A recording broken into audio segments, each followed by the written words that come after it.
Hi, Robin with Oxy-Dry. And it's Saturday, and I just pulled all the equipment out of my van. I did a big commercial job yesterday. I pulled out the equipment I was using and the products I had in the back for the big condo building I did yesterday. It took me all day. And I just set everything up, getting ready for the week ahead. Reloaded all my products and checked on my stock, make sure everything's organized, to clean things up, because I do that every weekend to be organized and ready for the week ahead. And then I've been in the garage here doing a couple of things. And the other day I was on Facebook Marketplace again, because I learned to keep my eyes peeled. Had some great bargains that I picked up recently. I've shown a couple of them, the multi-wash and the Hoover Hush Tone, really good deals. Picked up a couple of rotaries in the last while too, which I've shown and passed on to my buddy Roger. But Friday, something popped up, much to my amazement. I really wasn't expecting to see this. And because this is a pretty rare machine to find in Canada, but here it is. Are you ready for this?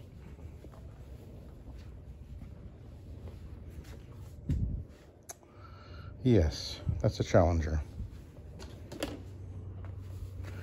And apparently, the fellow who owned it, he said he used it very little, and I don't think he has used it much at all. There's virtually no wear on it.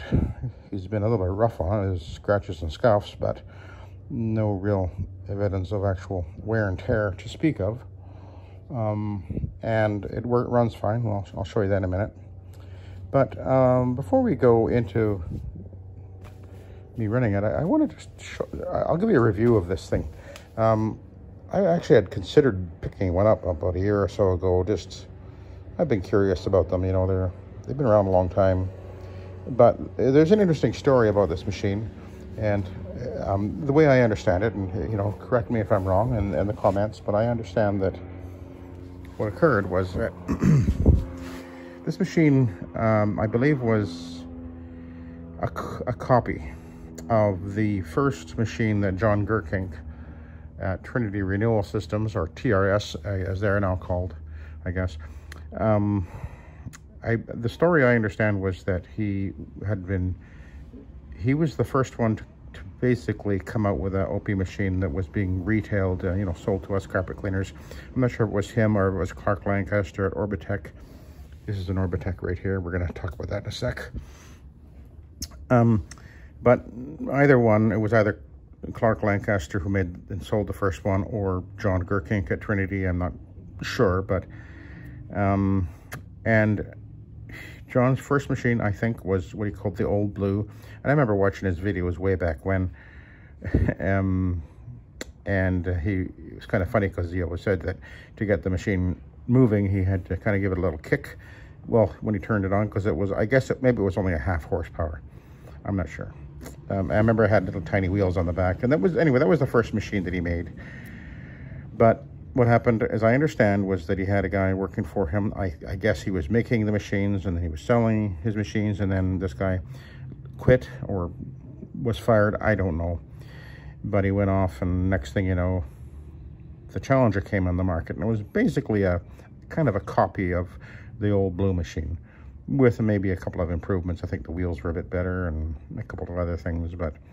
And I remember there was quite a kerfuffle when that happened. I'm pretty sure that, if I remember correctly, John Gerkink was rightfully upset.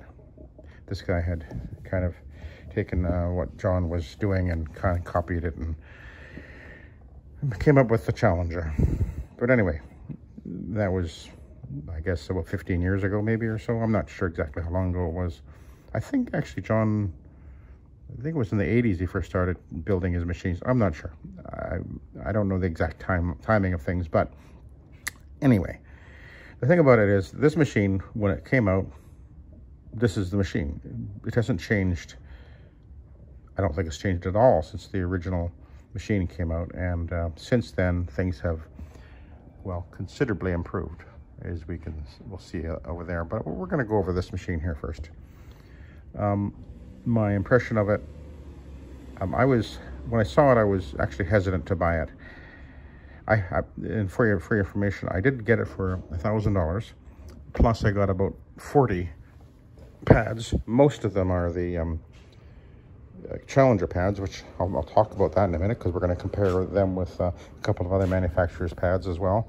So we're going to, dissect a few things here. But overall, let's take a look at the machine. And a couple of things was, when I brought it in and put it in the garage here, and my wife came out and she looked at it, the first thing she said, "That's ugly." and I guess I think she's kind of referring to the overall sort of less than refined appearance to it, and the color isn't great. It was kind of dirty too. I've cleaned it up since then, so it looks a bit better.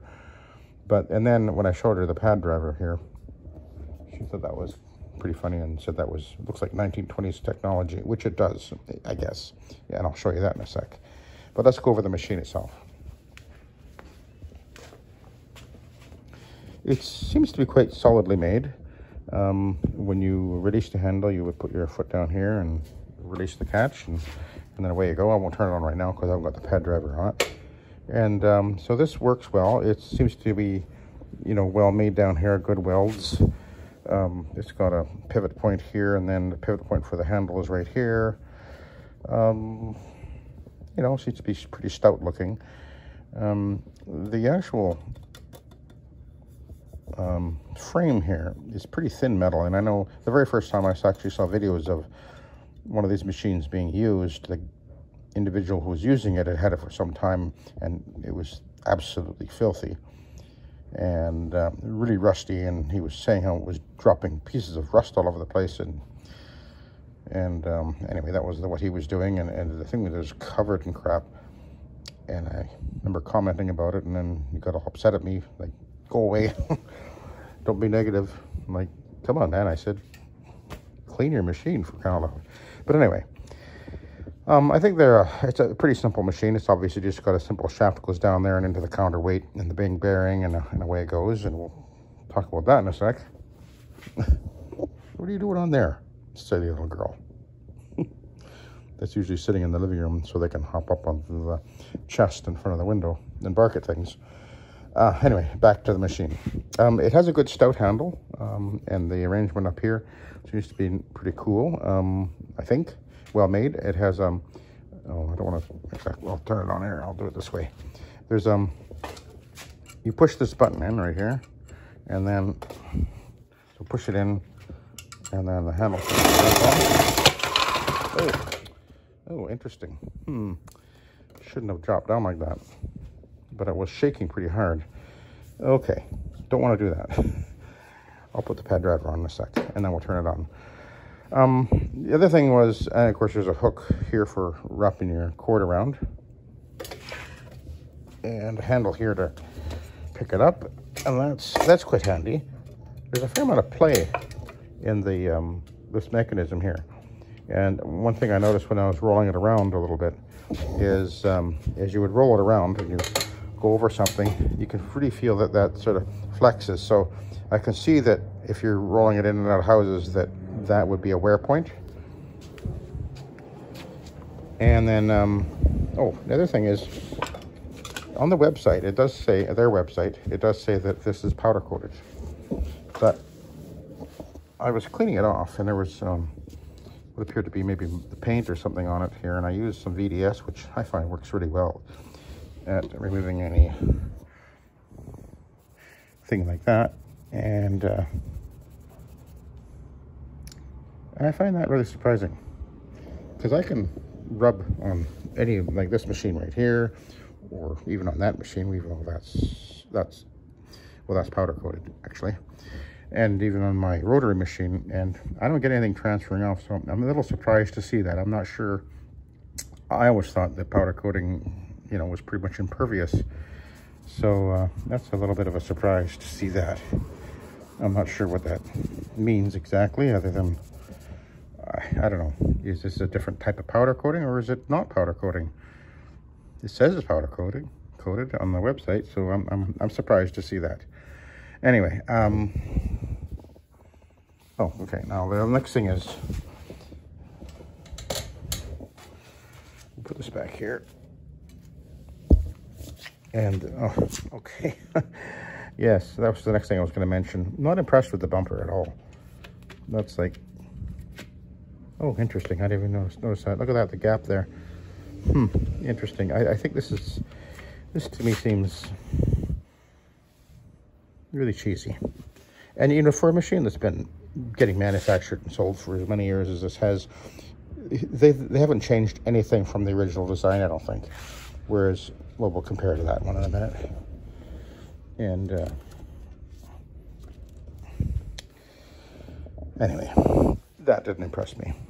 In fact, what I concluded was, I was like, oh boy, I'm glad I didn't buy a brand new one, and because it would have cost me over $3,000 to get it here in Canada. And to look at it, it's like, yeah, $1,000, yeah, I'd pay $1,000 for that. $3,500 by the time I got it ordered in from the States. No.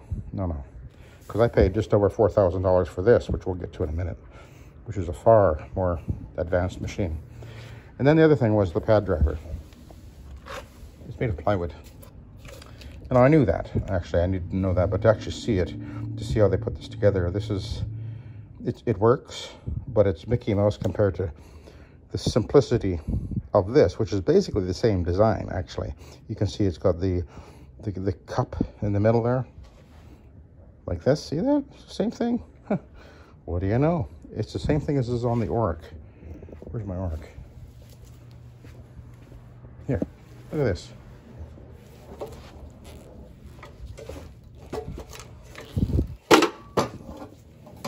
It's the same thing. They're all buying from the same place.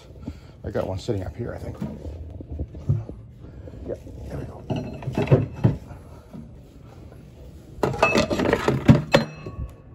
That's it.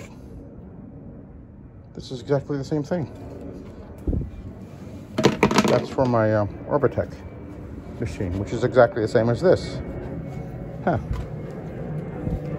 And this one, the pad driver is a tufted driver, much more effective, and isn't going to clog up like this would.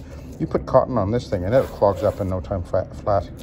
So you wouldn't want to run an Ironman pad on this, because this Velcro would choke up really fast. But anyway, and then around the perimeter, there's duct tape, and that's to keep the splinters from flying off. So it's like they made it as cheap as they could. I'm not saying that, you know, that overall it's fine. It's just that there's some things that are like, really? Come on, you guys. You need to go beyond your technology of 20 or 30 years ago, right? Or whatever. Anyway, let's I'll put it together. Now, it was actually falling off because I think that the plywood it's been sitting for so long and not being used that I think the wood basically dried out and it's shrunk a little bit. But so now let's turn it on. I'll just put a two-way pad underneath here and we'll run it on the floor, on the concrete floor here.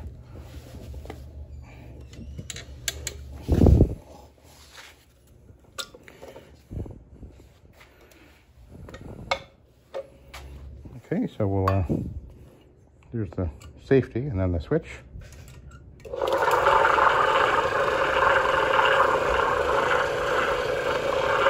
It sounds like the bearing might be a bit dry, and unfortunately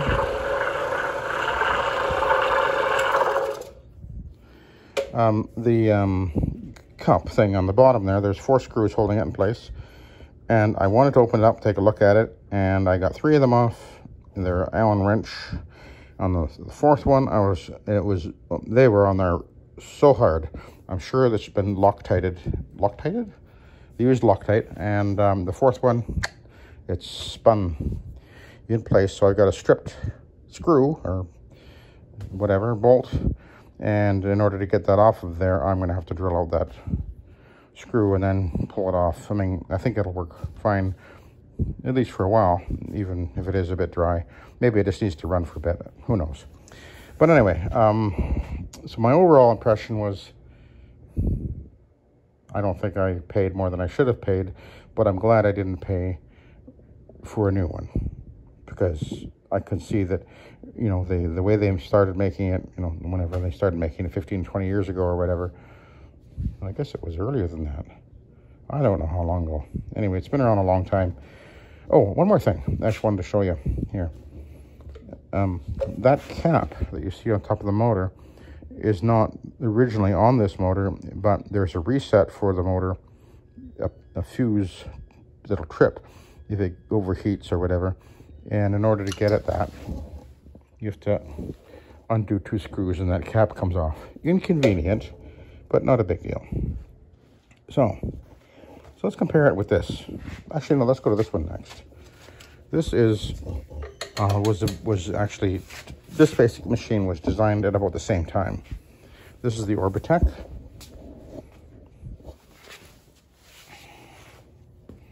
And this is out of the same era. But this is a much more stout built machine. It's a little different design because it's a wheels down, although they do have a wheels up version, or did. I actually have one of those too, but it's actually in the shed. But it's just built more sturdy for sure. And look at the bumper on this one. It's actually a formed really well. It's just a really good solid bumper. This is a bumper that's actually used on quite a few rotary machines, so it's kind of a standard one for that type of bell housing. But that bell housing has to be stamped into the right shape, whereas that it's just a flat piece of metal there. So you know, it's cheaper to make it that way. My impression is this is basically put together in someone's workshop in the backyard or whatever. I'm not saying it isn't a fully functional. You can use the machine. Oh, one more other thing I forgot to show. The cord. This thing hasn't been used that much, but you can see how it's starting to do that really annoying twisting up thing. That's a cheap cord.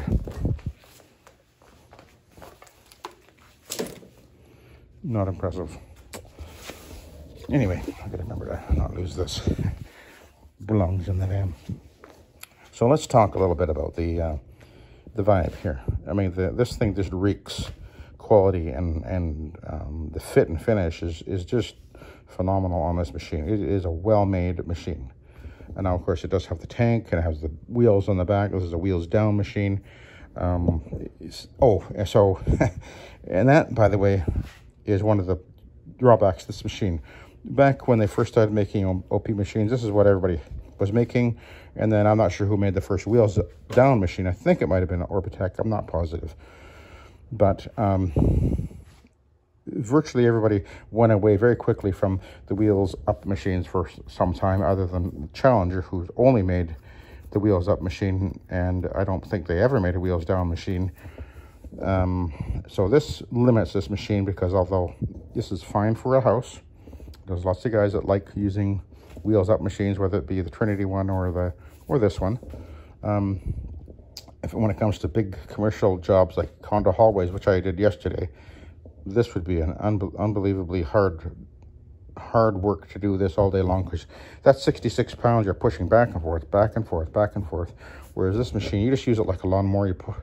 You hit the trigger and spray as you go, and it's way more efficient, way quicker, much less effort and energy expanded when you're using a machine like that. But anyway, let's go back to this machine.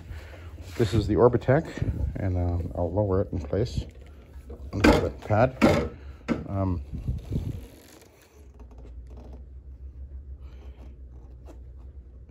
This machine is really only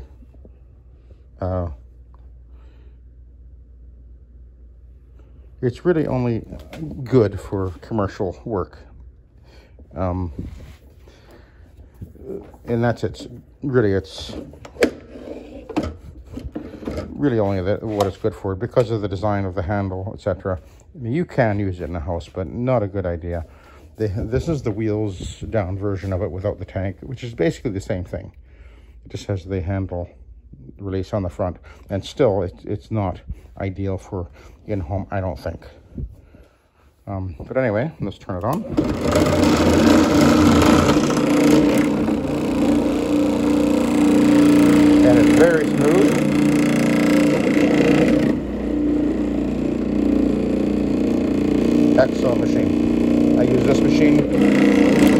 years, and there's nothing wrong with it. It's a well-made, solid machine. Nice design. I'll pull that out of the way. And by the way, the light you see is not, they don't come with a light. I put that on. Anyway, so let's go over to the Vibe and compare. Now, here's the actual drive plate on the bottom of the Vibe. You can see it's solid plastic. It screws on with 4 screws. No plywood here. And then this is an older version. This is actually the original one on my Orbot, which is sitting over here, which is the other machine made by Ruby, which is another very sophisticated machine compared to the Challenger. And now they make it like this. It's all pressed into one. And I don't know if you noticed on that. I'll show you. You can see how well that's put together. Whereas on this one,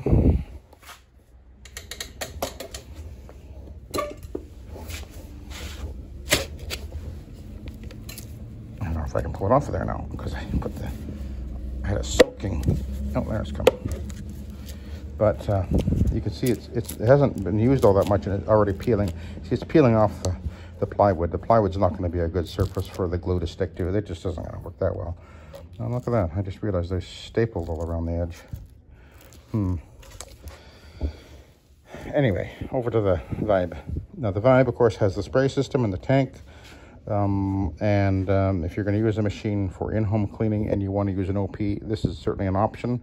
It's going to be a little heavier than this, but you can bump up and down the steps with the bigger wheels.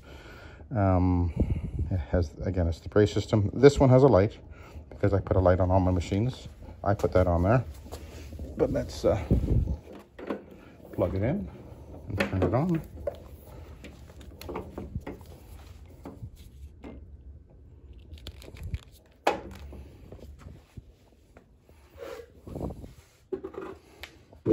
And okay, we'll talk about the way this thing is put together. This is a nice thick steel here.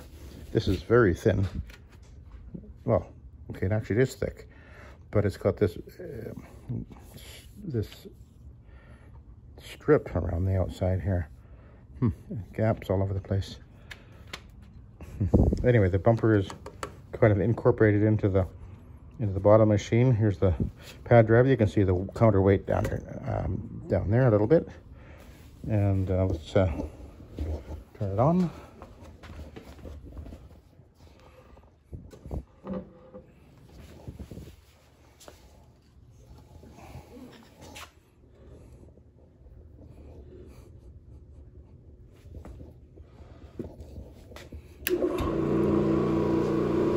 Smooth like butter.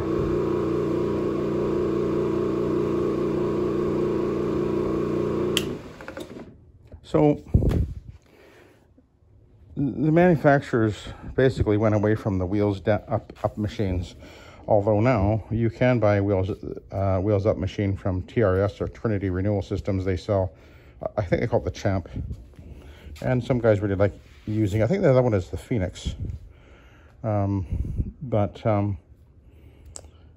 Yeah, and I think the wheels up machine that is on the TRS website, this one sells for $2,500, I think, on the Challenger website. The price is, and Trinity has one machine for $24.95, which is a wheels up machine, and another one for $28, I think it is. So, and then this machine is, I think it's like $35 or $38. I believe, and then I think you can get it without the tank and without the spray system for a little bit less. So yeah. So the point I'm trying to make is that if you're looking at an OP system, TRS makes a number of different models, including wheels up, without a spray system, without a tank, like this. Trinity, the Vibe, or which is made by Ruby, you can get the Vibe, pay a little bit more money, but you're getting a much more refined machine, I would say. but it's a wheels down machine, which maybe you don't want. But anyway, that's, and again, back to TRS. So if you're considering an OP machine, these are basically the three most popular machines. I don't know how popular that is, but certainly the Vibe and the Trinity machines are the leaders in the market now. If you're considering if you're looking at one of these machines, I would recommend that you certainly take a good look at the TRS machine or the Vibe as another option. This was, again, the original design is way out of, I guess what I'm saying is it's way out of date, I think, but it'll work. But I'm glad I didn't buy a new one, so I'm going to have to probably deal with that Velcro. What I was actually thinking of doing is I think that'll pop off of there. I mean, I know it will. This actually pops off. The actual pad driver will pop off that cup, and I bet it'll fit on there. Oh, one more thing. Isn't that interesting? You see, they put these, I'm not quite sure what the function of these is. There's three of them. And there's, yeah, that should be spinning a lot easier. Great. Anyway, see, there's little cutouts here in the plywood thing. Plywood pad driver. Okay, so anyway, that's the Challenger. I'll put it to use and do some videos where I'll compare it as far as cleaning and etc. And so keep posted. I'll have more about it in the future. That's my plan anyway. So I'll let you go now. So thank you very much for watching and have a good day.